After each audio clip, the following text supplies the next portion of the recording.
I wanted to make an interesting thumbnail. So I'm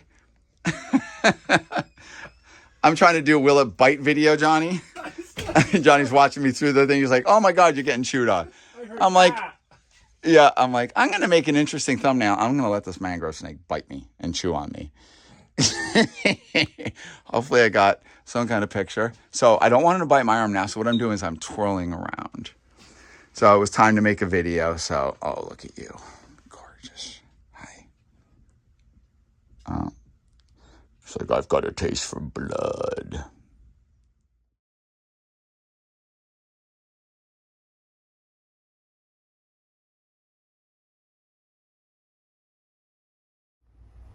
Hi guys, I'm gonna film this for YouTube too. YouTube is, I don't think you can have any blood, but I'm just a follow-up video of just me. I was doing a video just kind of talking about getting bit and how not to get bit by your snake and actually reading the behaviors of the snake.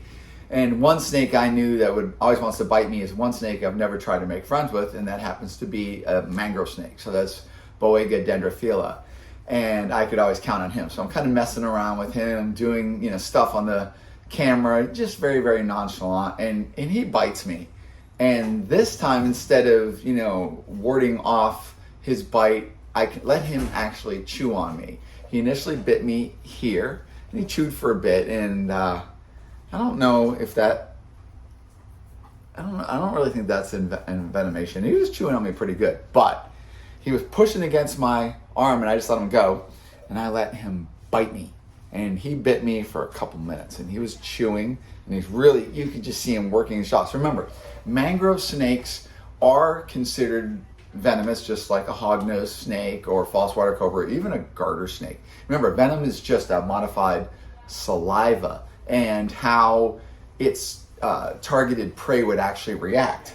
Well, it's not a really good defense. The mangrove snake acts crazy, acts gnarly and scary. That's its defense. The biting is actually just to secure amphibians and lizards and frogs and even probably fish and whatnot. So anyway, so it bit me probably an hour and a half ago.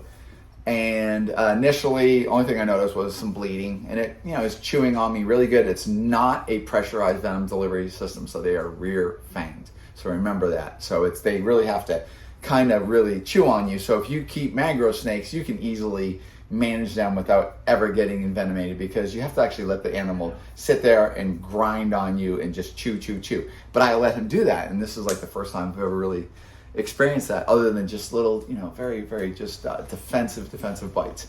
So I noticed initially a fair bit of bleeding, and then it finally clotted.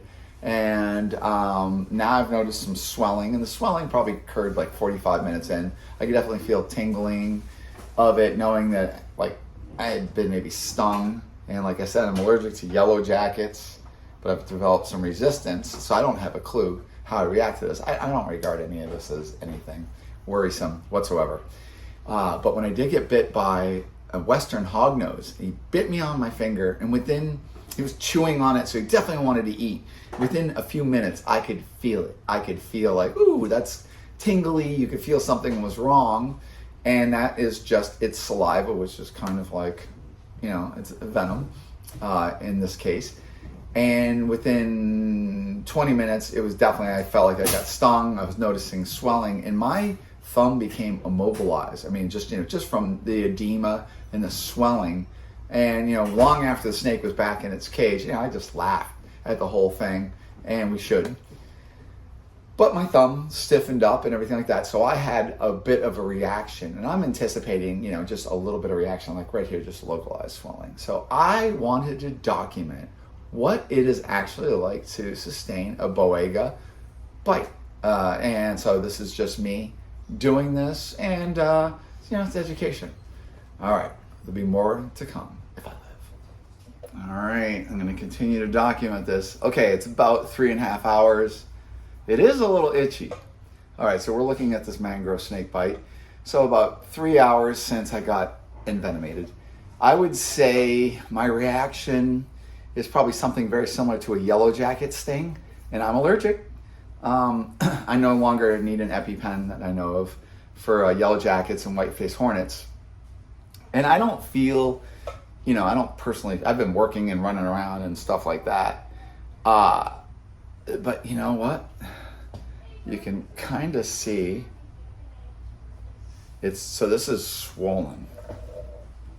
There you go, you can see right there. That's all swollen. All right. But compared to this,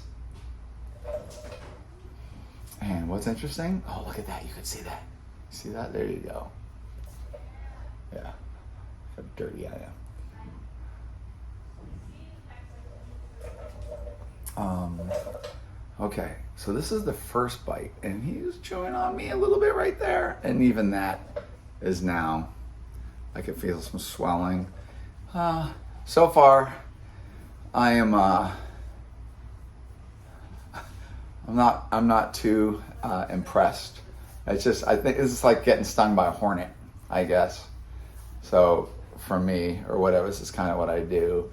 But this is interesting, and I thought it would be interesting to document. Yeah, you can definitely see that swelling. Look at that. Yeah, all right. This is cool. And remember, I let this snake chew on me. Like, it was chewing. I could have easily removed it.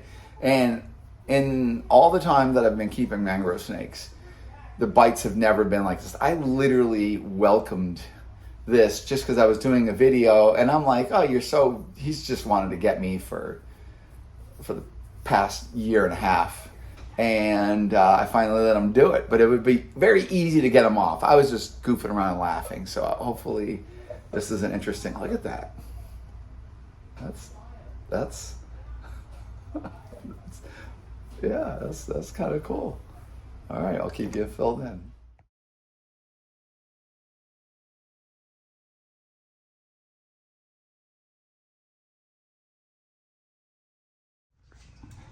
All right, so, oh, you look so buff.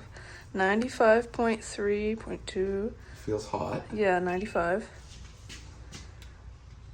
87.5. All right, so it is. It's definitely, besides being itchy, it's kind of hotter. That's the only real effect.